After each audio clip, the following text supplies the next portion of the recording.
up guys, it's the Yorkshire Pudding. Old School RuneScape has a wide variety of endless content to keep you busy for hours, maybe even decades. But sometimes you just don't feel like playing or get burnt out during some of the longer grinds. This video will give you some ideas on what you should do when bored in RuneScape. My first tip is to play something else. Now hold up a second, this may seem like a bit of a generic cop-out. After all, that's not why you clicked on this video, to be told to play another game. If you're like me, you'll probably still want to make some sort of progress in the game, even if you're currently not enjoying it as much as you usually are. Therefore, I recommend using some of the following training methods, which are considered to be extremely AFK enough to not have to worry about clicking much at all. Some examples of very AFK methods are catching sharks at 76 fishing, anglerfish at 82 or sacred eels at 87, chopping redwoods at 90 woodcutting, smithing cannonballs at 35 smithing. Each inventory takes approximately 2 minutes and 42 seconds and is profitable. Mining shooting stars. Please note, the higher your mining level, the more AFK this is, as you'll be able to mine higher tier shooting stars. The tiers start from level 10 and then 20, 30, 40, etc. all the way to 90 mining, where you can mine every tier star. Ideally, you'll want at least 50 mining for a decent AFK time here, but technically you can do this from level 10. The only time you'll have to click is when you've broken the shooting star into the next lower tier star. Doing birdhouse runs and logging off every 50 minutes before logging in and doing another. The XP is not brilliant, but it's quite profitable, and any XP is better than no XP. This can also be done on the go using Old School RuneScape Mobile. Training combat using Nightmare Zone. Unlike many of the other methods, the XP is really not that bad, and using the absorption potions you receive using Nightmare Zone points, you can stay here for hours until the logout timer logs you out. Auto casting mage spells on monsters from a safe spot using mage attack reducing gear so that the monster doesn't die, letting you AFK for up to 20 minutes. Unlike range and melee, you'll still get XP using magic even if you hit a 0. Mining amethyst at 92 mining. The amethyst stacks so you don't need to ever bank. These methods are definitely not the best XP in the game, and I wouldn't recommend using them when you play RuneScape normally. However, they are very AFK, can make you some cash, and I personally got over 94 smithing on my old RuneScape account before Old School even existed, just by smithing cannonballs. That was a lot of games of Call of Duty Zombies. Number 2, set some goals. Short term, medium term and long term goals. Having a structure can help give you something to strive for in game rather than just playing on instinct or doing whatever you feel like at the time. There's of course nothing wrong with playing like this a lot of the time, but every once in a while it's good to set yourself some targets. For example, if you're a relatively low level player, maybe your long term goal is to get the quest cape. The medium term goal could be picking a specific quest to get the requirements for, like Recipe for Disaster. Not only does this reward Barrow's gloves, but it's a great target as it requires completion of many quests first and has a lot of skilling requirements. Your short-term goal could be getting the individual skill requirements related to the quest, for example 70 cooking. Once you've completed Recipe for Disaster, it's time to create another medium-term goal, like another quest you have your eyes on. Eventually completing all medium-term goals will lead you to the completion of your long-term goal. Number 3, attempt a boss you've never done before. It's easy to be put off by a boss you've never killed before, especially if you're new to bossing, but bossing can be a great money maker, and from my experience, trying new bosses can actually be quite fun,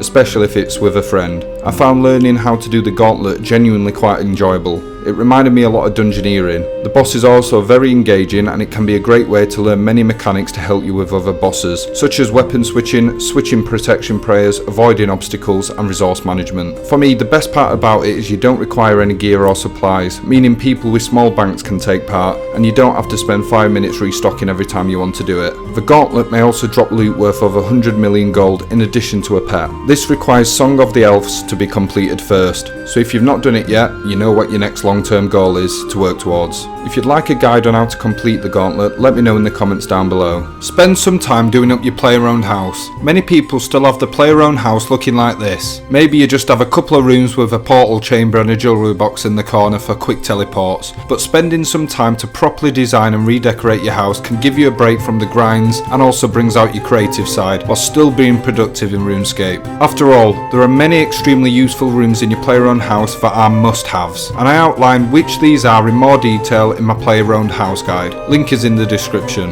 There are also many rooms you may choose to build but have little to no use. Once you've watched the guide on which rooms to build and which is the best place to place them, feel free to place all the other less useful rooms in any formation that you enjoy the most, making it your own. Number 5. Join a clan that hosts clan events and participate in them. One of the most enjoyable things I've done recently in RuneScape was playing our clan's bingo game. Participants were split into 2 teams. The event lasted for around 10 days and the goal was to complete complete as many tasks on the bingo board as you could before the 10 days were up. Tasks ranged from skilling activities such as completing 800 laps of rooftop agility courses, of course you can share the progress with other teammates, to completing the entire Barrows collection log. The team with the most points at the end of the 10 days, or the first team to finish the entire board, wins a big cash prize. This got me and many others in the clan trying bosses we'd never actually killed before, and to my surprise I really enjoyed killing necks. I also got some great drops during the bingo as I found myself playing a lot more than usual. Being in a clan also makes it easier to form teams when doing things like raids, combat achievements or bossing. From my experience, your clanmates are usually more trustworthy than someone you meet in the Grand Exchange as well, so they'll be more likely to split the big drop as agreed. Tip number 6. One of the things I sometimes like to do is getting a level in every single skill in the order they appear in your skilling tab, starting with attack, hit points, mining, strength, etc. until you've completed a level in all of them. The good thing about this is that you only ever have to gain one level at a time before moving on to a completely different skill. If you're already level 99, then of course you'd skip that skill. If your levels are really low, as in below level 50, you may want to try and get 5 levels at a time per skill. For me, this differs from the goal setting as it's meant to be a shorter term thing I do for a bit of fun, to make training a bit more interesting and give me a wide variety of skills to train. However, I guess you could see this as a way to achieve short term goals as part of a longer term goal, like maxing your account. Number 7 is create an Ironman account. I do not personally have an Ironman, but I can definitely see the appeal, and I have instead made a RuneScape free Ironman when I checked it out not too long ago,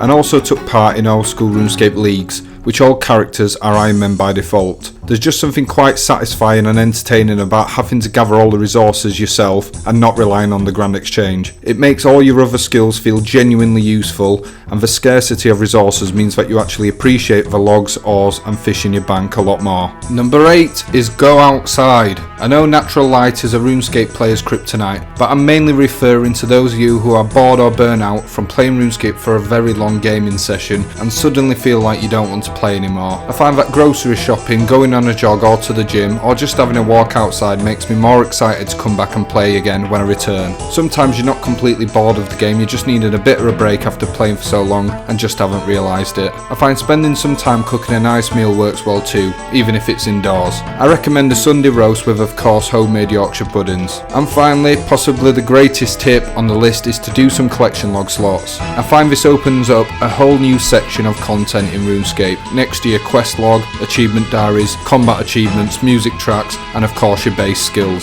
It's likely you'll want to start going for these after maxing your account once you've already completed all the quests and achievements, but I urge you to start now. There's no point in starting post-max and wasting all that XP, as some collection log slots can take millions of XP to complete. It also encourages you to try out new skilling methods to train, methods you never considered before up to this point. Some may be a slightly lower XP than the meta training methods, but it doesn't feel like a waste as you're making progress towards your collection log by doing them. I was also surprised to find out that some of these collection log methods were actually some of my favourite methods to train. If you'd like a complete guide on all of the collection log slots available to obtain during your journey to maxing your account, click on the link on the screen now or in the description. And until next time, I'll see you later.